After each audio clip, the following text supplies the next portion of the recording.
Welcome to another episode of Vintage-Audio-Chronicles, where I discuss vintage audio from the past. Today's episode is on Bose.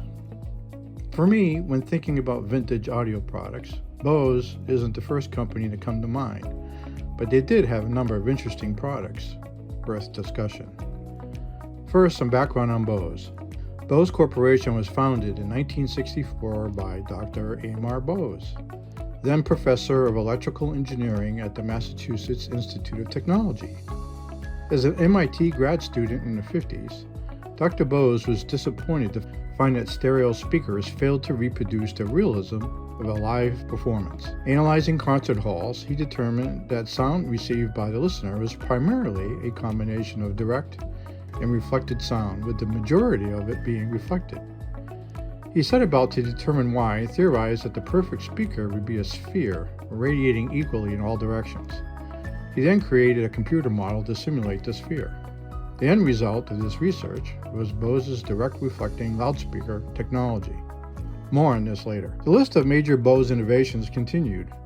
14 years of research led to the development of acoustic waveguide speaker technology, found in the award-winning wave radio music systems. Acoustimass speaker technology reshaped conventional thinking about the relationship between speaker size and sound, enabling very small speakers to produce audio quality previously thought impossible from speakers so small. In the early 1980s, Bose started making systems for automobiles, launching its first factory-installed premium car audio system in the 1983 Cadillac Seville, in collaboration with General Motors, setting a new standard for custom-tuned high-fidelity sound in vehicles. This marked a significant shift from aftermarket audio by integrating sound design specifically for each car's unique interior. Bose continues to do this today, and this business generates almost $1 billion in yearly sales. In 1984, Bose released their waveguide speaker technology, and in 1986 released their Acoustimass speaker technology. Both technologies are based on what is essentially utilizing transmission line speaker theory to obtain decent bass response from small speaker enclosures. Bose also spent years developing noise-canceling headphones, and in 1989 introduced headsets for pilots and later on for consumers. Their noise-canceling headphones continue to be some of the best available today. I personally own a pair of the QC25s, which are quite good. In 1990, Bose released their Lifestyle all-in-one music systems as an alternative to multiple component systems. In 1993, Bose released their patented acoustic waveguide speaker technology and introduced it in the tabletop-sized wave radio. The 90s also saw a release of the Bose Medium 8 speakers for PC sound applications. I had a pair of these back then, and the sound was quite good. I was surprised from such a small speaker.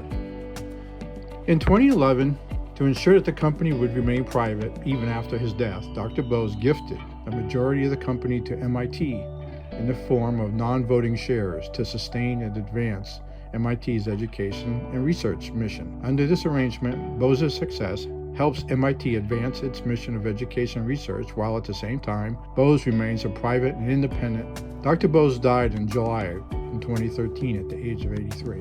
Like most audio companies, Bose has struggled to maintain profitability as an audio company. They have discontinued product lines, ceased producing speaker drivers, closed their retail stores, and sold off their professional audio business. Their automotive business continues to be strong, with Bose systems currently featured in vehicles from Porsche, GM, Mazda, Honda, Nissan, Infiniti, Kia, and Hyundai. In the fall of 2024, Bose purchased high-end audio company Macintosh Labs, which also included Sonos' favorite speaker company and Sumiko phonocar cartridges. It is my belief that Bose did this to bolster their automotive audio business, as Macintosh has a significant name brand recognition in this space. Bose's most recognized vintage audio product is the 901 direct reflecting speaker, introduced in 1968. It was designed to mimic live concert audio by blending direct and reflected sound. Each speaker housed 9 4-inch full-range drivers, each handling 30 watts, with 8 of the speakers facing the rear on 2 panels angled at 30 degrees and 1 speaker facing the front. resulting in 89% reflected sound and 11% direct sound. The advantage of using 9 identical full-range drivers is that no crossovers are required, which eliminates potential associated phase distortions, and the 9 drivers result in high power handling. The disadvantages were limited room positioning due to the requirement of the speakers needing to be placed in room corners or adjacent to a wall free from other room objects. It also required an active equalizer that was provided to improve the bass response due to the relatively small enclosure and high frequency fall-off due to the wall reflection. Later revisions attempted to further address these shortcomings. In all, 5 different versions were released over time, over a period of over 30 years. The reviews were mixed. Some liked it, even loved it, while some hated it. Stereo Reviews' Julian Hirsch pronounced the 901 to be simply the best. Bose in 1977 sued the parent company of Consumer Report magazine over a negative review of the 901 that they did in 1970. The case went all the way to the Supreme Court, but the court ruled that Bose did not prove actual malice, and the lower court ruling in favor of Consumer Reports was left to stand. I had auditioned the Bose 901s on several occasions, and I liked what I heard and thought the overall spaciousness was quite impressive. But I thought the individual instruments were somewhat muted and lacked detail. I liked the Ohm Acoustics Model I much better. Nonetheless, the 901s had a big following, especially with symphonic and orchestral music listeners.